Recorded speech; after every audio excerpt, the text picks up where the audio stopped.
Paano ba ang paraan natin para itong tubig na tumatagas ay mapahinto? Ang goal natin dito guys is mailagay natin yung valve para magkaroon siya ng off and on. Okay?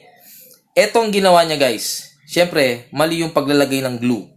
Bakit mo i-glue? Diba? Hindi mo mapapa-stop doon. Sayang lang.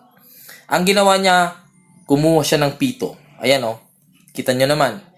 Ginupitan niya. Nilinis dun sa gilid. And syempre, gagamit siya ng hose para humaba yun at maipasok doon sa tubo. Tapos, lalagyan niya ng balloon para syempre kapag hinanginan mo yan, magkukompress at walang tatagas na tubig. Yun kasing goal natin. Hinanginan, huminto. Pero, dapat tuyo kasi pagka gumamit ka ng valve, magdudugtong ka at iinitin mo yung magkabilang side na tubo at yun ididikit mo. Yun dapat is tuyo para walang tagas pag natuyo siya.